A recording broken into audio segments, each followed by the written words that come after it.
Hello everyone, welcome to our channel flow of Gyan. आज हम weathering और इरोजन के बारे में पढ़ेंगे।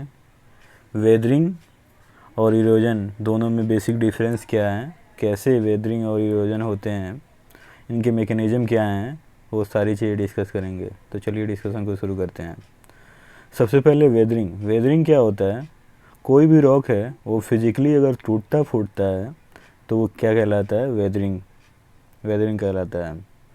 इरोजन का मतलब होता है कि जो भी टूटे फूटे रॉक्स हैं उनको एक जगह से दूसरी जगह ले जाना, वो क्या कहलाता है, इरोजन।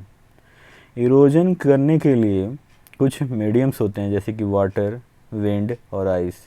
ये क्या करते हैं, जो भी वेदर मटेरियल होता है उसको एक जगह से दूसरी जगह ले जाते हैं। अर्थ का सरफेस जो है लगातार इसमें चेंज देखने को मिलता रहा है और हो भी रहा है जब से ये बनी है। तो ये शेप क्यों होती है, वेदरिंग और इरोजन के कारण ही। फिजिकल वेदरिंग का मतलब मैंने बताया कि इसमें छोटे मोटे टुकड़े रॉक में से टूटते हैं और एक नया शेप प्रदान करते हैं। अब ये होते कैसे हैं, इनकी मैकेनिज़्म है वो भी समझते हैं। पहला मैकेनिज़्म है फ्रीज थॉ। वाटर क्या करता है, जो भी रॉक्स होती है उसके स्मॉल क्रैक्स में इंटर करता है और एक्सपेंड करता है 9%।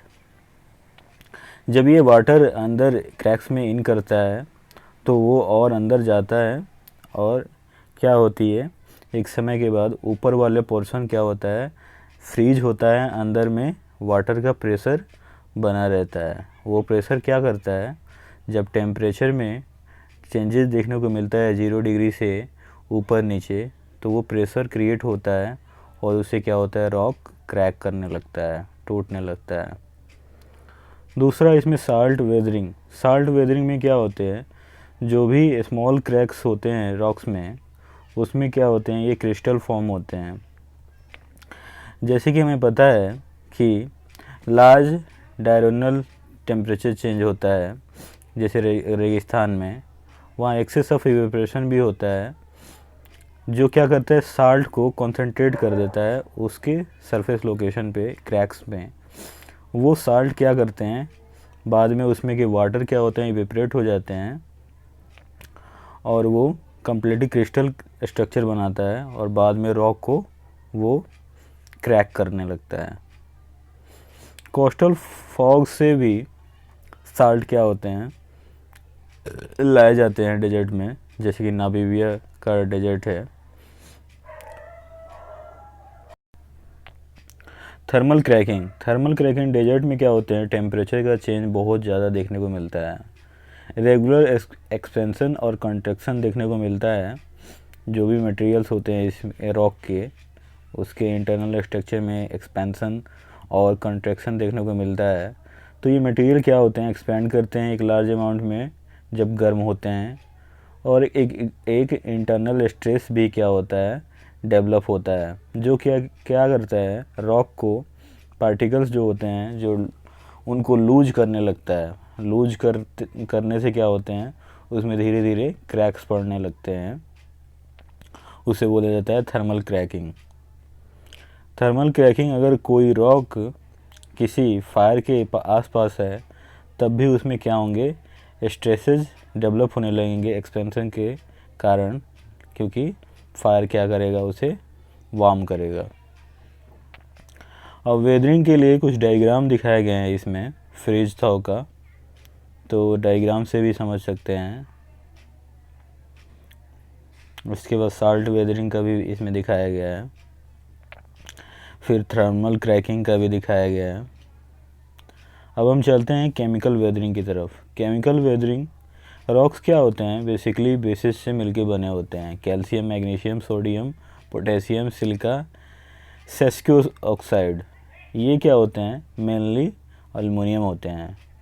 Silica at least 10 times less soluble होता है बेसिस से। सिलिका जो होता है, जो बेसिस होते हैं उनसे 10 गुना कम सोलूबल होता है, but at least 10 times more soluble than sesquioxide. लेकिन सेस्को ऑक्साइड से 10 गुना ज़्यादा सोलूबल होता है।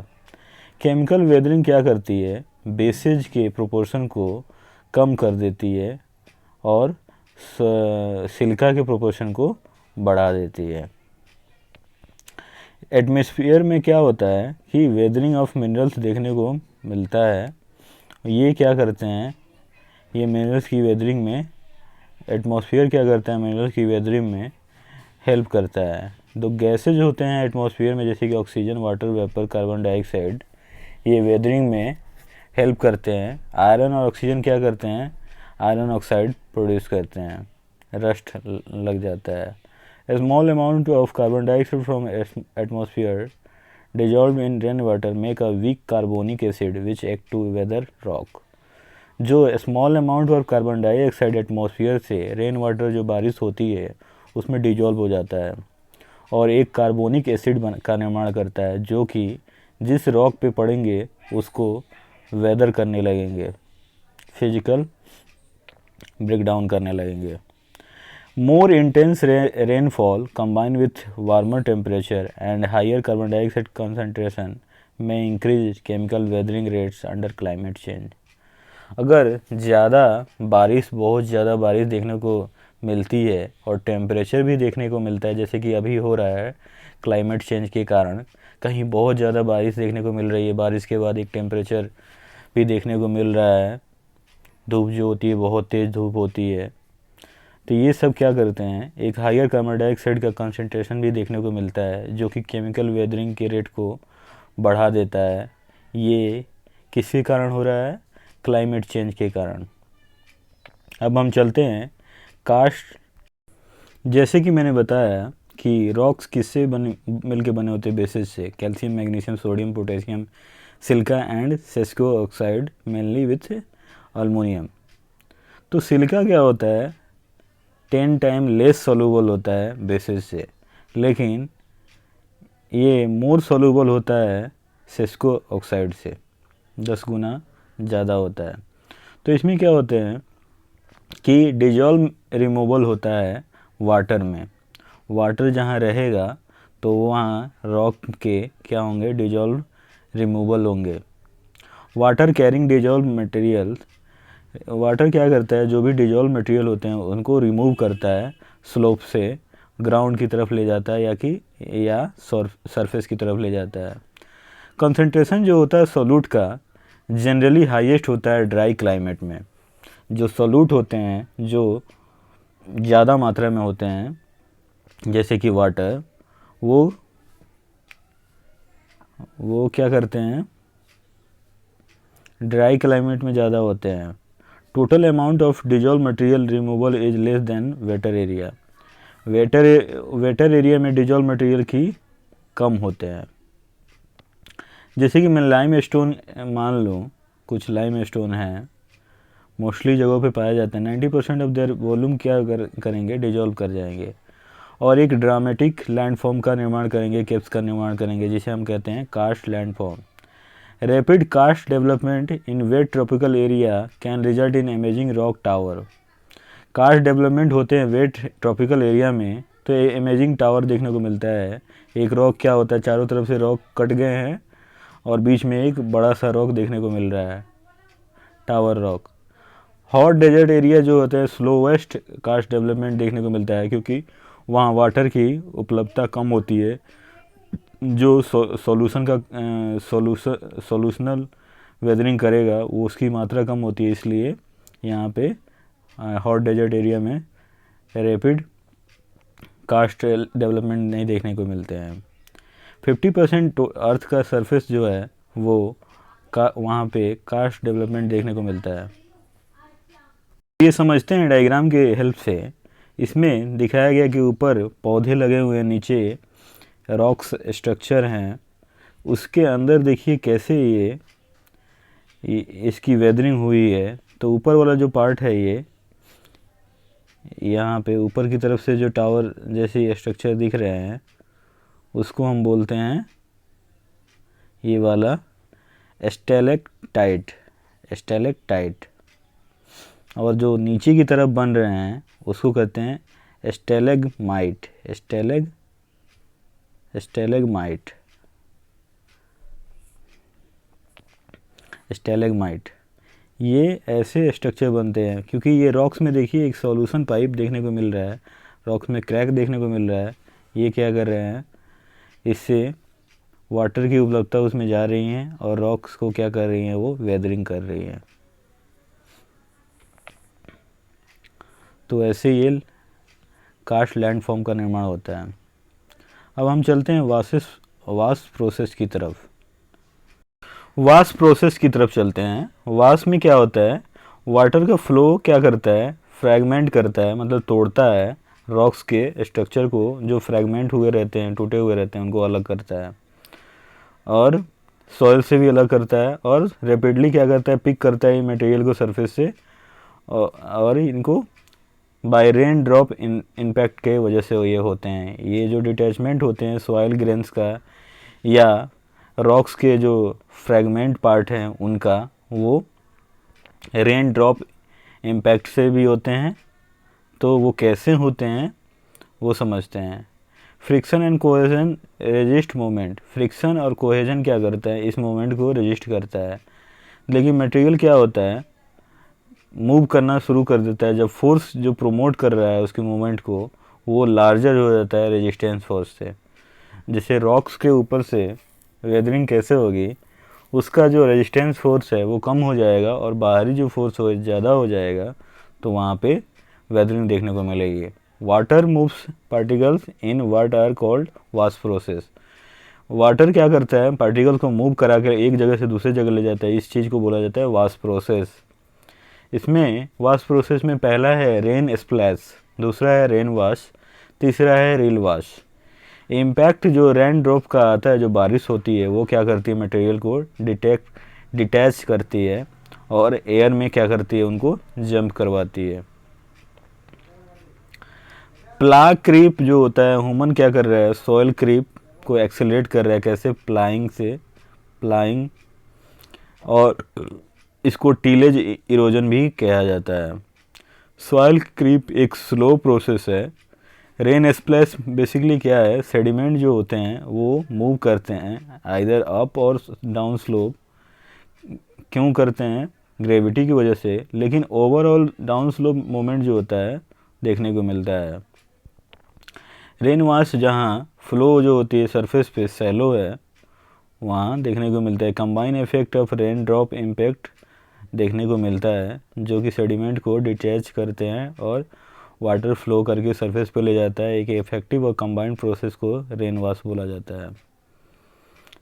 इसमें एक आता है टर्म गली इरोजन। जब वाटर डेप्थ सरफेस पे डीपर हो 6 मिलीमीटर से ज़्यादा, तो रेन ड्रॉप डिटैचमेंट जो होता है वो वीक होता है। सो इनिशियल मूवमेंट जो होती है पार्टिकल्स की, वो फ्लोइंग वाटर से में ज़्यादा होती है, उसे बोलते हैं रील वाश। इरोजन प्रोसेस जो होता है वो मेजर स्टॉर्म में ज़्यादा होता है। वेटिंग और ड्राइंग और फ्रीज थॉग एक्यूमुलेट्स करता है मटेरियल को, जो इनफिल करता है रील्स बिटवीन स्टॉर्म्स। रील्स को इनफिल करते हैं ये स्टॉर्म के बीच में। बहुत सारे स्टॉर्म्स होते हैं, तूफान आती हैं तो। और इसमें लार्ज स्टॉर्म में क्या होता है, चैनल फॉर्म कर जाते हैं और टू लार्ज हो जाते हैं फिर रिफिलिंग से, और बिफोर नेक्स्ट इवेंट जो होती है, तो इसको बोलते हैं गली का एक्सपेंशन भी देखने को मिलता है। गली रेवाइन से किस में कन्वर्ट होता है, चैनल में कन्वर्ट हो जाता है, और सब्सिक्वेंट भी ये चेंजेस देखने को मिलते हैं इनलार्ज करते हुए गली को। कन्वेक्स हिल स्लॉप देखने को मिलते हैं क्रीप और रेन स्प्लैश के साथ। कॉनकेव प्रोफाइल देखने को मिलती है रील वाश के साथ। यूनिफॉर्म ग्रेडियंट देखने को मिलता है कुछ सिचुएशन में, ये छोड़ के अगर बात करें, जैसे कि एक्सेप्शनल एक्टिविटीज है कोस्टल क्लिफ इरोजन की। ऐसे ही लैंडस्लाइड प्रोड्यूस होते हैं और लैंड एस्केप के यूनिफॉर्म स्लोप के साथ ये चेंज होते हैं। सेमी एरिड एरिया में स्टोनी सैलो सॉइल्स होते हैं, लिटिल वेजिटेशन देखने को मिलती है। हिल स्लोप क्या होती है, यहाँ पे कॉनकेव होती है। टेम्परेट वेट एरिया में जनरली क्रीप इरोजन देखने को मिलता है, मास मूवमेंट और सोल्यूशनल इरोजनल भी देखने को मिलता है इरोजन। डेंस वेजिटेशन कवर होता है, डीप सॉइल होती है। लेकिन हिल स्लोप यहाँ पे क्या होता है, कॉन्वेक्स होता है। रील, गली, सॉइल क्रीप को डायग्राम की हेल्प से समझाया गया है, यहाँ से समझ सकते हैं। जैसे कि बारिश हो रही है, यहाँ पे बारिश से यहाँ पे स्प्लैश इरोजन देखने को मिल रहा है। उसके बाद यहाँ पे रील इरोजन भी देखने को मिल रहा है, हल्के हल्के ये क्रैक से बन रहे हैं। वहीं बाद में बड़ा होके गली इरोजन का शेप ले लेता है। सीट इरोजन बेसिकली एक लाइन सी दिखती है, ये वाली है, ये वाली। तो ऐसे जाके इरोजन होता है। और सॉइल में क्रीप इरोजन जो बेसिकली होता है वो बहुत स्लो प्रोसेस है, एक लंबे समय पे होता है, स्लो एंड कंटिन्यूअस प्रोसेस है ये। तो ये ऐसी धीरे धीरे दरारें बनने लगती है सॉइल में, और वो बाद में टूटने लगता है और पूरी मास वेस्टिंग हो जाती है।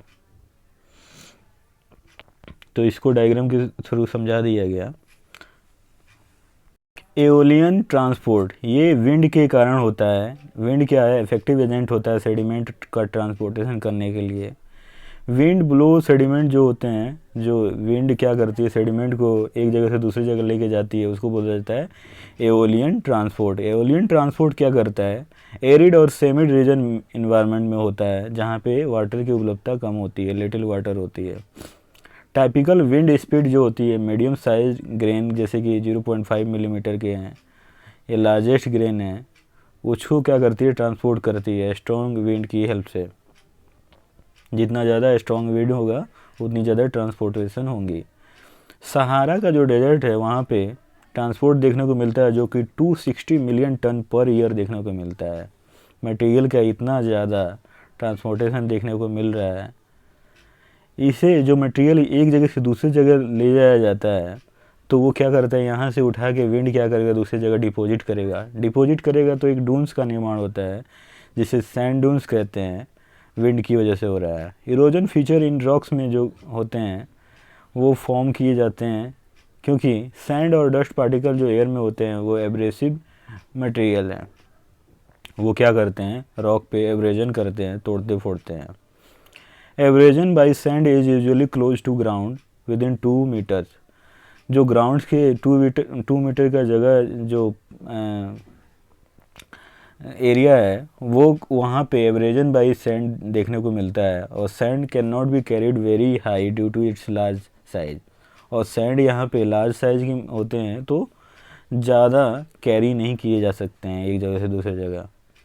Final particles can also abrade at higher level. Final particle भी क्या करते हैं? रॉक्स में एब्रेजन करते हैं, घर्षण पैदा करते हैं और उनको तोड़ते हैं। स्मूथिंग रॉक सरफेस और even whole hills which is often known as yardangs. Final material जो क्या करते हैं? हायर लेवल पे एब्रेड करते हैं, स्मूथ करते हैं रॉक सरफेस को, और होल हिल्स को भी एकदम एक शेप प्रोवाइड कर देते हैं, जिसे बोला जाता है यार्डांग्स।